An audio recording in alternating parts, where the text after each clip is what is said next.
I've got an F900 R to play around with for 2 days, so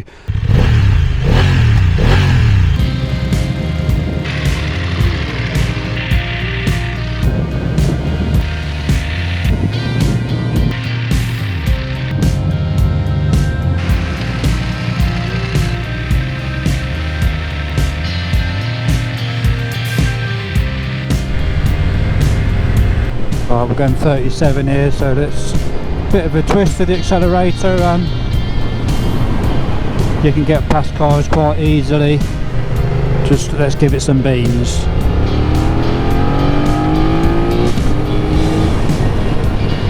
Straight up to 60 plus with a twist of the throttle there. Really is quite pokey. Nice dry bend there, so lovely around the bends, and I think it visually looks a really nice looking bike, doesn't it? It's a street naked roadster bike, obviously. What do you think? I do like the design of the bike. It's quite nice, isn't it? So what I'm going to do, I'm going to go through some of the stats of the bike. If this is something you're considering buying, it's a reasonable price. Obviously there's other models out there you can compare it to, which I'll put at the end of the video, but I'm going to run through some of the stats and then do a little bit of a ride test on it. The power unit is an 895cc 4-stroke inline 2-cylinder, a sporty roadster from BMW. This is a 2023 plate and has 2,000 miles on the clock. With a wet weight of 211 kilograms or 465 pounds and a punchy 105 HP and a maximum torque of 92 Newton meters at 6,500 revs per minute. Trust me, this feisty roadster has more than enough power for its deceptive small chunky size. The bike comes with 6-speed electronic ignition with Euro 5 compliant exhaust on the back. BMW quote the top speed of 216 kilometers an hour or 134 miles per hour. A fuel tank capacity of 13 litres or 3.4 gallons and a range of 4.2 litres per 100 kilometres or around 150 miles depending on how you ride the bike, of course. The bike also favours super unleaded or octane number 95. The clutch is a multiple disc wet clutch, anti-hopping, and is chain driven, so you'll have some chain maintenance to do there over the course of its ownership. The chassis is a bridge type frame. The suspension at the front, we have an upside down telescopic fork. Suspension at the back, we have a cast aluminium dual swing arm, a central string strut, spring preload, hydraulically adjustable and rebound damping adjustment. Suspension travel at the front is 135mm and 142mm at the back. The bike has all round 17-inch cast aluminium wheels with a 120/70 at the front and a fat 180/55 at the rear of the bike. We have two 320mm floating brake discs at the front with a 4-piston radial brake caliper. Back brake is a single 265mm disc and a single piston floating caliper. Now, as with the all-important seat heights, let me tell you, this bike comes with no more than 6 seat height options ranging from 770mm, that's 30 inches, with the optional extra suspension lowering kit, right up to the optional extra of the high seat at 865mm. So plenty of options to tailor the seat height to your preference. Standard features on the F900 R, you do get the BMW Motorbike ABS as standard, also the automatic stability control ASC, so that makes the power transmission more efficient. So for example, in wet conditions the ASC will eliminate rear wheel spin. A 6.5-inch TFT screen with connectivity.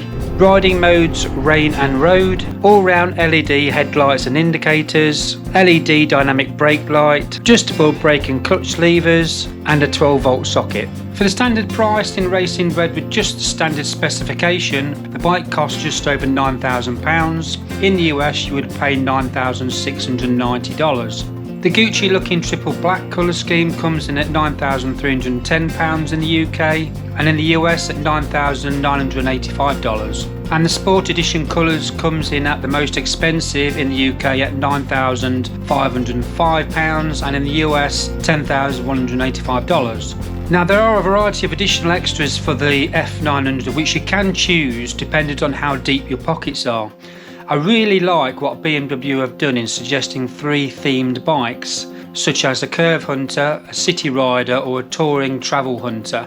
With the curve hunter, BMW suggests having these extras. So the extra seat height giving a comfortable knee angle and a relaxed and comfortable seating position. The engine spoiler adds to the dynamic design along with some milled parts. Now with Riding Mode Pro, along with the standard rain and road modes, you get extra modes such as Dynamic for maximum road performance and Dynamic Pro, which enables you to configure the bike settings to your own preferences. Riding Modes Pro also includes ABS Pro, Dynamic Traction Control, DBC and MSR. The much improved gear assistant frees up the clutch hand for up and down gear changes. The electronic dynamic ESA, whilst riding, automatically regulates the damping dependent on the riding conditions. The preload can also be adjusted when stationary. The adaptive cornering headlight leans into bends at an angle of 10 degrees, giving better cornering illumination. Some extras come as part of the sport package, but other options, as you can see, you'll have to pay for. So the Curve Hunter suggestion from BMW can add over £1,000 to the base price.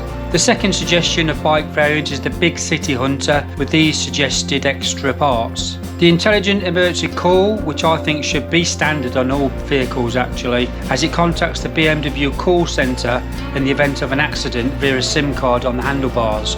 If there is no reply from the motorcyclist, the call centre will dispatch emergency services to the location.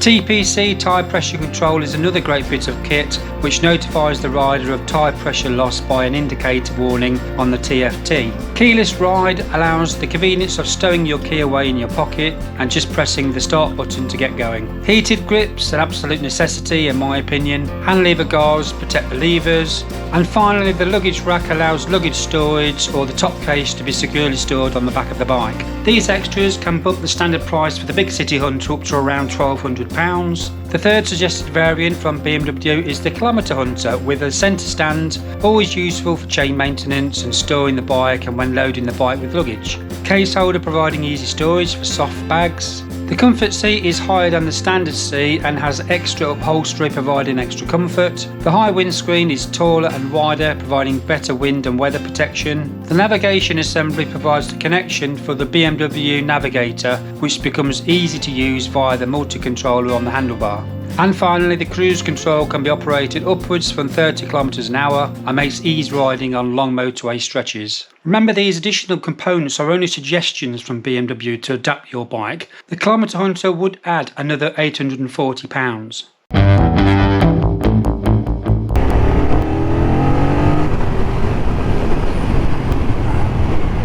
And I thought I'd see what the motorway riding's like. It is very sporty little bike, this F900 R. It just feels like it wants to go. It's very punchy. A sporty front end, a inline 2-cylinder. Got the heated grips on. It's 2 degrees only, so it's quite chilly. Now you can get a screen with the F900 R, and I would definitely get a screen because there is a lot of wind chill. Okay, it's winter, you're getting a wind chill factor here. And your knees are exposed at the side of the bike. There's no fairing that comes over your knees, so you do get a lot of wind on your knees and lower leg as well, and obviously your upper torso. It's perfectly smooth on this nice laid road here. Just going down, let's get up to 70 now, speed limit. We have a cruise control. Let's bang it into cruise control. It feels a little bit like I'm on the back of a bull, and but this bike's more poised and it's quite precise in terms of its front wheel placement and its steering. Wherever you point it, that's where it's going to go. There's no unpredictability about it. The heated grips are quite good. This button here is like a fast track button, so you press that once and it's on a loop. It'll go, you see the little icon there down on the left on the TFT. It's on setting 2 at the moment.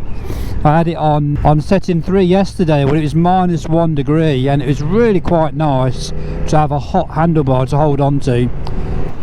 So I've ridden the bike back from Northamptonshire, and what I would say about the seat and the comfortability is it's not that comfortable.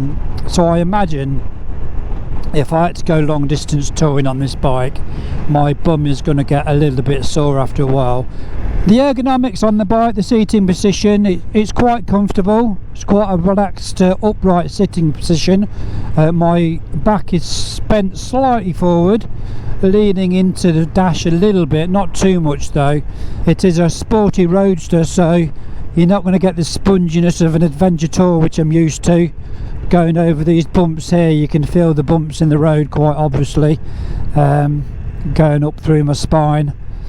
You can see they just throw it from left to right, quite light and nimble. Now I'm not going to totally full throttle this bike from BMW Northampton, as they kindly loaned me the bike, but evidence of a full-on GPS acceleration and top speed was recorded by Moto Top YouTuber using a draggy performance meter on the F900 R on the German Autobahn in 2003 last year. Unbelievably, he clocked a 0 to 100 km an hour in 3.3 seconds and a top speed of 229 km an hour or 142 miles per hour. That top speed of 229 km an hour was actually 13 km an hour faster than the performance data on the BMW Motorrad website. Anyway, let's see how she goes off the start.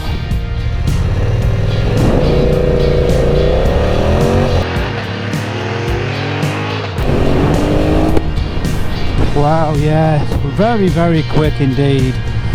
0 to 60 within, that must have been just under 3 seconds. I don't know, I wasn't measuring it, I was keeping my eye on the road. But yeah, it's very, very quick. Right, let's have a look at the breakage. Get up to about 50 mile an hour. I think it's about right. Right, let's try these brakes.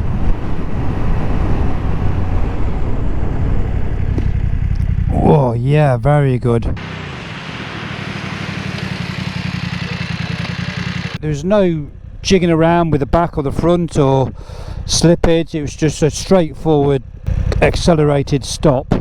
Very good, and when you know you've got Brembo brakes, you know you've got that safe stopping power. I did ride the bike at night. The lights work a treat, I'd say, even without the adaptive headlight. The LED headlight sufficiently lights up the side of the road as well, as you can see here. The switchgear on the handlebars, although not backlit, are intuitive and easy to use, especially the wonder wheel to navigate through the TFT screens. There was a lot of buffeting on the motorway, but it is a naked bike, which means it'll be stripped down to its minimal parts, making it lighter and less bulky. Having said that, BMW do offer a screen add-on, so that's good. I did find the neutral gear awkward, but maybe that's because it was a relatively new bike. The back of the bike did get a lot of muck on it due to no rear lower mudguard like I have on my GS, so a bit of plastic I reckon wouldn't add that much weight to the bike. I think a chain driven bike should always come with the centre stand as standard and not as an additional extra. This bike quickly became an easy to ride fun middleweight that seemed to have more power than what its data suggested. Excellent torque, handling and quality component parts from BMW made this super naked for me a thrill to ride. My only regret is that I'd love to have taken the F900 on a track day. Speaking of which, in 2023 the F900 R entered its inaugural season in a one-make championship run alongside the British Superbike Championship. The F900 R took over from the long-established Ducati Tri-Options Cup, so the F900R's power, agility and sporty prowess, a super naked bike also picked for the aptly named F900R Cup. BMW also offer the F900R on an A2 licence and further still in a reduced output capacity. There are alternative mid-range nakeds to consider which come with a bit more power than the BMW, but having said that, the 105 HP on the Beamer was more than enough.